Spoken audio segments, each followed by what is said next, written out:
Breaking news from around your world on this Tuesday, April 9th, 2019. I'm Larry Rice. Attorney General William Barr said Tuesday that he expects to release a redacted version of special counsel Robert Mueller's Trump-Russia investigation report within a week as he defended his handling of the document. Barr told members of Congress at his first public appearance since receiving the special counsel's report that his earlier projection of releasing a version by mid-April still stood. The nearly 400-page report is being scoured now to remove grand jury information and details relating to pending investigations. The redactions will be color-coded and accompanied by notes explaining the decision to withhold information. Democrats scolded Barr over his handling of the report, telling him they were concerned that a summary of its main conclusions he released last month portrayed the investigation's findings in an overly favorable way for President Donald Trump. Barr would not discuss the substance of Mueller's findings, but did explain his process for receiving and reviewing the report. He said he had offered Mueller the chance to review his 4-page letter, but that Mueller declined. Asked about reports that members of Mueller's team were unhappy with his handling of the report, Barr said he suspected any discontent may have reflected their desire to put out more information. New York City declared a public health emergency Tuesday over a measles outbreak centered in an ultra-Orthodox Jewish community and ordered mandatory vaccinations in the neighborhood. Mayor Bill de Blasio announced the unusual order amid what he said was a measles crisis in Brooklyn's Williamsburg section, where more than 250 people have gotten measles since September. Officials blamed the outbreak on anti-vaxxers spreading false information.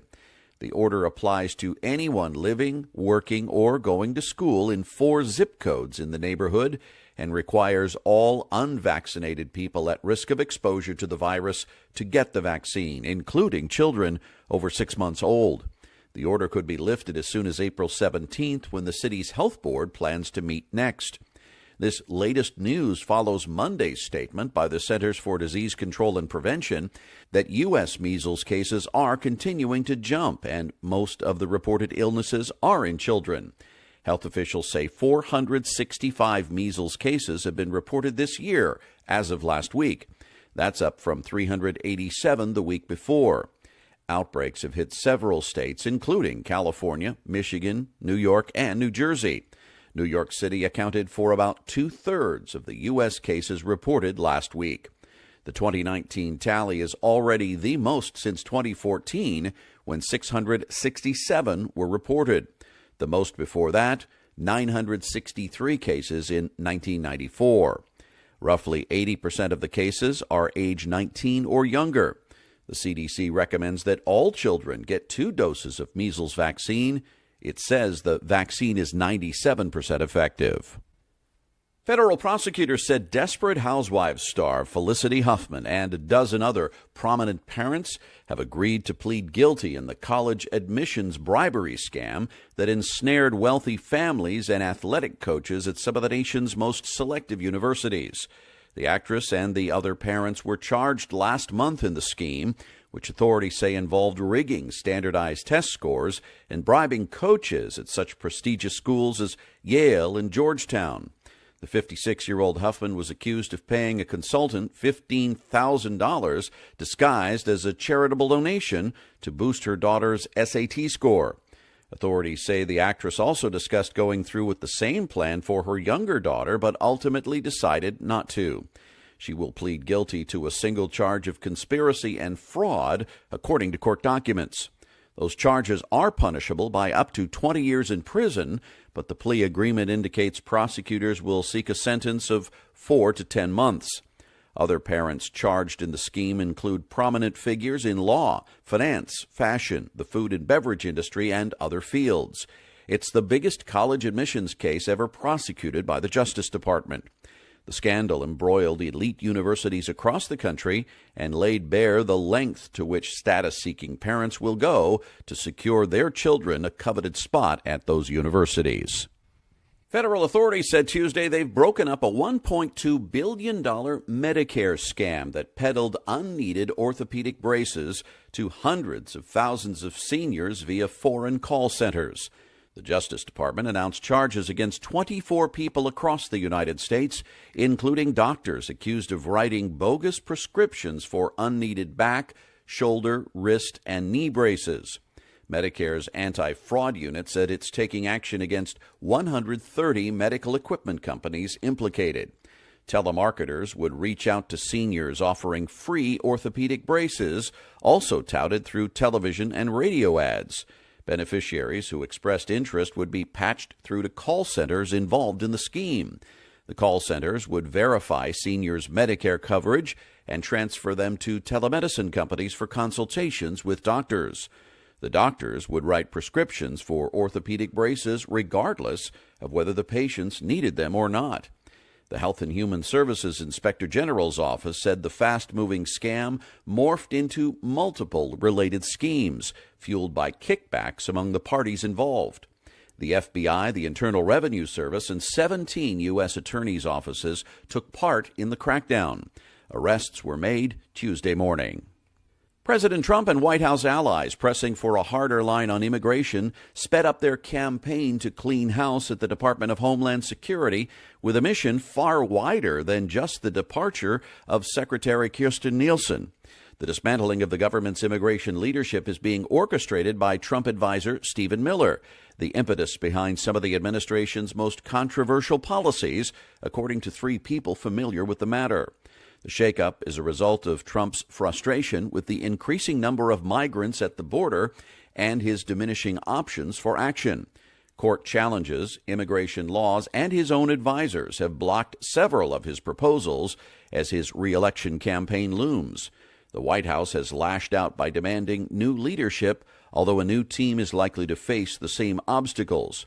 Officials said the head of U.S. Citizenship and Immigration Services, L. Francis Cisna, and Homeland Security General Counsel John M. Mitnick are expected to be pushed out of their positions. Nielsen submitted her resignation Sunday after meeting with Trump at the White House, and 3 days earlier, the administration withdrew the nomination of Ron Vitiello to lead Immigration and Customs Enforcement. Adding to the turmoil, the director of the Secret Service is being forced out of his job, but that departure is said to be unrelated to the immigration upheaval. British lawmakers endorsed Prime Minister Theresa May's request to the European Union to delay Brexit until June 30th at a vote in Parliament Tuesday. The majority of May's Conservative Party voted alongside the opposition Labour Party to back the Prime Minister's approach by 420 votes to 110. The main rebellion came from pro-Brexit Conservatives who want Brexit to happen sooner. The vote itself was the culmination of an unprecedented power grab in Parliament by lawmakers who this week passed a law against the government's wishes, seeking guarantees that May would not let Britain leave the EU without a deal on April 12th. Labour Party junior Brexit spokesman Matthew Pennycock said his party supported May's extension plan, but warned the extra time must be used to try to find a compromise with Labour and not to pass her own thrice-rejected deal at a fourth attempt. Labour's demands include keeping Britain in a customs union with the EU, something which is hard to reconcile with May's desire for Britain to have an independent trade policy.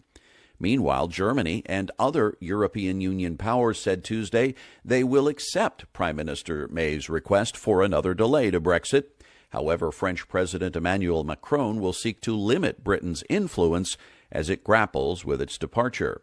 May traveled to Berlin and Paris ahead of an emergency EU summit in Brussels on Wednesday. EU diplomats said a 9-month extension to December 31st was gaining favor in Brussels. Israel is holding its most closely fought general election in years. Prime Minister Benjamin Netanyahu, leader of the right-wing Likud party, is seeking a 5th term in office. But he's facing corruption allegations and a strong challenge from former military chief Benny Gantz, head of the centrist Blue and White Alliance. Pre-election polls suggested the two main contenders were neck and neck and that they would need to rely on smaller parties to form a governing coalition. Negotiations are expected to start shortly after the polls close Tuesday evening. No party has ever won a majority in Israel's 120-seat parliament, known as the Knesset, and the country has always had coalition governments. More than 40 parties are contesting Tuesday's election, but only about a dozen are expected to overcome a 3.25% threshold, allowing them to enter parliament with 4 seats or more. SpaceX announced its Falcon Heavy launch with the Arabsat 6A satellite aboard has been moved back another day to Wednesday evening, which has a much more favorable weather outlook at the Kennedy Space Center. The launch is expected to bring crowds of spectators to the Titusville and Cocoa Beach areas to see what is currently the world's tallest and most powerful rocket. The Block 5 booster is the latest generation Falcon 9, intended to be reused numerous times with minimal refurbishment. On the Falcon Heavy's maiden voyage into space in February 2018, an estimated 100,000 visitors came to watch.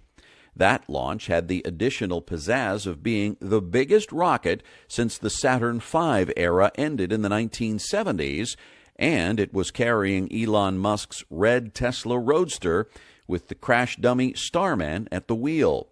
A launch on a Falcon Heavy carries a price tag of $90 million, compared to competitor United Launch Alliance's Delta IV Heavy, which costs more than $300 million. And that's your update for this Tuesday, April 9th, 2019.